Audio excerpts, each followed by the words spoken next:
네, 그럼 취재 기자와 함께 좀 더 자세히 이야기 나눠보도록 하겠습니다. 네, 임소정 기자. 임소정 기자가 올해 초에 처음으로 네덜란드 가서 취재했던 기억이 있는데 그때 저희 연결도 했었잖아요. 그렇죠. 그러면 그때 자유항주하고 침수 실험 했었다는 얘기네요. 그렇습니다. 네, 근데 이번에는 선조위가 외력에 대해서만 추가 실험을 했다는 얘기인데 그러면 뭐 외력설에 좀 더 무게를 두고 있다 이렇게 봐도 되는 건가요? 결론부터 말씀드리면 그렇게 볼 수는 없습니다. 세월호의 침몰 원인은 크게 두 갈래로 나눌 수가 있는데요. 예. 선체의 기계 고장이나 조타 실수 등 내부적인 원인, 그리고 외부 충격입니다. 침몰 당시를 좀 되짚어 보겠습니다. 예. 지금 화면에 보시는 것이 사고 당시의 세월호의 항적인데요. 이렇게 배가 빙글 돌면서 왼쪽으로 기울고 침몰을 했죠. 예. 어떻게 해야지 이런 움직임이 나오는지를 밝히는 것이 1차적인 과제라고 할 수 있겠습니다. 예. 올해 초에 이 조건을 달리해가면서 자유항주 시험을 했고요. 말씀하신 대로. 또 예. 어느 정도 각도까지 기울었을 때 침수가 시작됐는지도 실험을 했는데 사고 당시 세월호의 움직임이 나오지 않았습니다. 이렇다 보니까는 외부에서 혹시 큰 충격이 있지 않았을까? 말하자면 외력설이 급격히 부각이 된 것인데요. 예. 지난 4월에 선조위가 외력설에 대해서 조사를 하겠다 이렇게 공식 발표를 했고요. 이에 따라서 지금 충격 시험이 진행이 되고 있는 겁니다.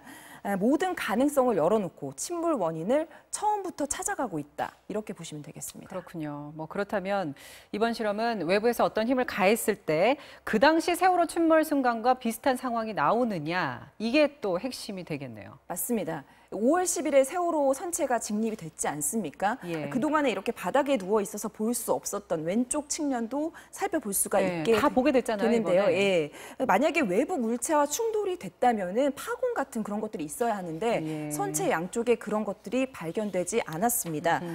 왼쪽에 배 왼쪽에 이렇게 핀 스테빌라이저라는 배의 균형을 잡아주는 장치가 있습니다. 아, 그 이렇게. 연필이 지금. 예, 그렇지. 그렇습니다. 그런데 이 스테빌라이저가 비정상적인 각도로 휘어져 있었다는 것, 그리고 긁힌 자국이 있었다. 이게 외력설의 근거인데 모습을 다 드러낸 세월호에서 외력설의 추가 흔적은 아직까지는 발견되지 않았습니다. 그래서 이번 실험을 통해서 배가 파손될 정도는 아니지만 이 배를 넘어뜨릴 정도의 외부 힘이 가해졌는지 이런 가능성이 있는지를 찾을 것으로 보입니다. 그래서 방향과 힘을 막 달리하면서 다양한 충격을 가해서 모형 배가 사고 당시의 세월호처럼 급회전을 하고 왼쪽으로 기울어지면서 침몰을 했는지 이런 것들을 집중적으로 파악하는 것이죠. 네, 정말 뭐 실험을 하고 이야기를 하면 할수록 왜 침몰했는가가 굉장히 궁금해집니다. 그렇습니다. 사실 이렇게 지금 여러 가지 설들이 난무하는 이유는 사고 초기에 원인 규명을 제대로 했었어야 되는데 그때 사실 그게 제대로 안 돼서 이렇게 된 거잖아요. 그렇습니다. 되짚어보면 참사 직후 불과 6개월 만에 발표된 검찰 수사가 각종 혼란과 설의 난무를 불러왔다고 볼 수 있습니다. 부실한 수사 결과가 발표되다 보니까 의혹이 증폭이 되고 각종 설이 난무하면서 유가족들에게 상처를 주는 악순환이 반복이 됐는데요. 이번 실험에서 원인을 찾는 데 중요한 전기가 마련될지 한번 지켜봐야겠습니다. 네, 임소정 기자 수고하셨습니다.